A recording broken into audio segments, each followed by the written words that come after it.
هذه المياه التي زادت عن حدها والتي سببت كل هذا الدمار يوما ما كانت سببا لتسمية اليمن باليمن السعيد. معكم نوفل الرفاعي من قناة أقصر الطرق، نتكلم عن الفيضانات وعن المياه الزايدة وعن السدود وكيف نحولها إلى نعمة.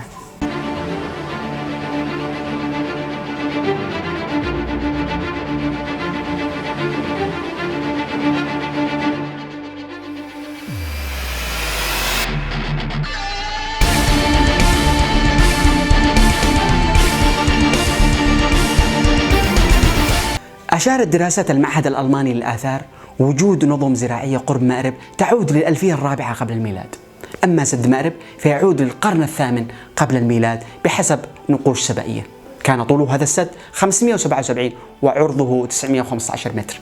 كان يروي 24 ألف فدان. حقق اليمنيون وقتها اكتفاء ذاتيا في الماء والغذاء، حيث كان لديهم ما يكفيهم من الماء للزراعة ولإطعام مواشيهم.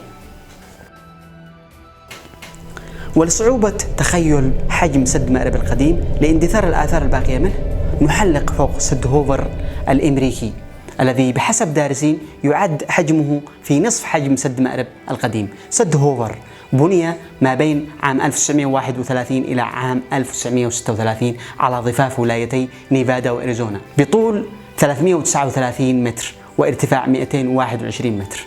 يولد هذا السد 2080 ميجا وات، وهذا ما يعادل الاحتياج الفعلي لليمن من الكهرباء. تبلغ سعة بحيرة هذا السد 45 مليار متر مكعب.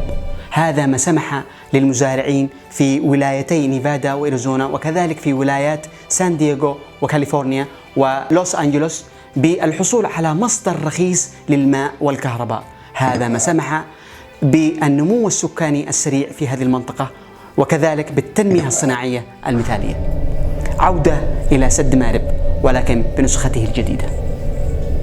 افتتح سد مأرب بنسخته الجديدة عام 1986 بطول 195 متر وعرض 763 متر، وبسعة تخزينية لبحيرة هذا السد مقدارها 400 مليون متر مكعب. ويسقي سد مأرب بمياهه التخزينية من الأراضي الزراعية مقدار 34 ألف فدان. هذا لا يكفي، لأنه طوال 34 عام ومنذ إنشائه لم يتم الاستثمار في هذا السد، لم يتم توسيع سعته التخزينية، لم يتم توليد الكهرباء، ولم يتم استغلاله سياحيا الاستغلال الأمثل. نذهب للهند وتحديدا في ولاية كرناتكا مديرية منديا، حيث يربط سد كريشنا راجا ساغارا KRS دام. تجربة رائدة تم فيها استغلال المياه استغلالا أمثل في القطاع الزراعي ومياه الشرب وتوليد الكهرباء والقطاع السياحي. بني هذا السد في الفترة ما بين 1911 إلى 1931 قاطعا نهر كافيري، وتم من خلاله استغلال المياه الجارية في هذا النهر. وبلغت سعة بحيرة السد الاستيعابية التخزينية للمياه مقدار 1.4 مليار متر مكعب. يغذي سد KRS من الأراضي الزراعية مقدار 110 ألف فدان. وذهبنا مع طاقم العمل للأراضي الزراعية حول هذا السد لنستطلع مقدار ما تم استغلاله من المياه في هذه الأماكن.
وتم استغلال مياه هذا السد سياحيا من خلال حدائق البرندافن التي أنشئت في عام 1932 على مساحة 60 فدان، والتي جرى فيها إبداع الكثير من الشجيرات المقلمة بأشكال وتصاميم مختلفة، وكذلك نافورة راقصة.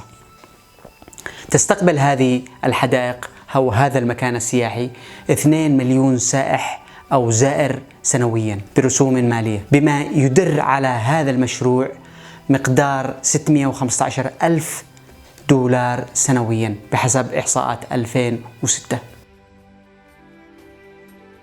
تمثل السدود استثمارا استراتيجيا ينقل الدول من مستوى إلى مستويات أعلى في التنمية في القطاعات الزراعية والكهربائية والسياحية.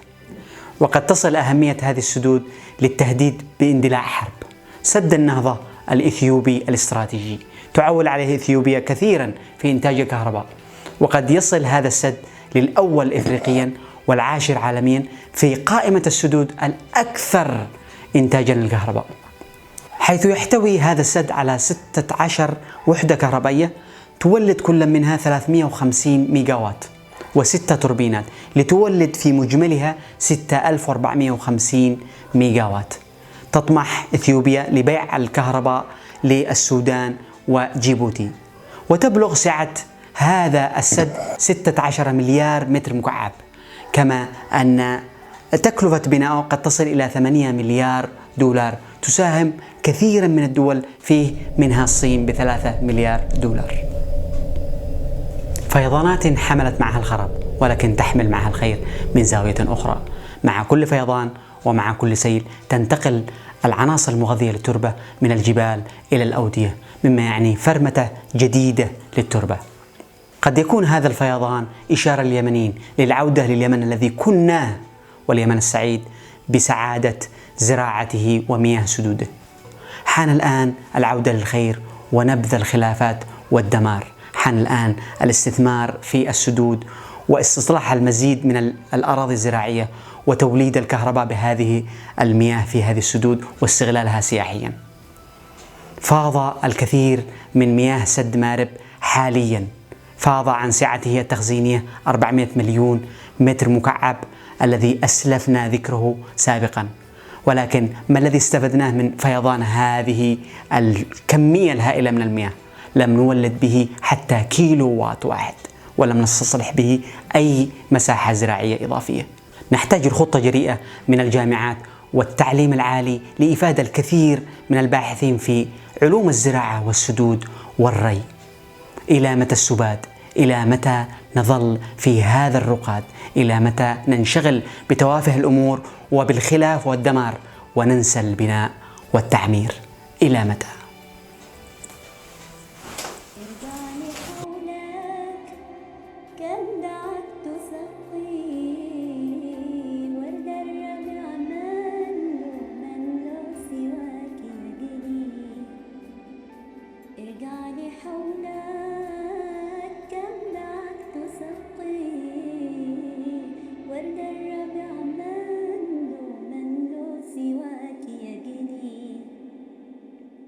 والزرع يخضر والجيش بلا حجاب، والجيش بلا حجاب.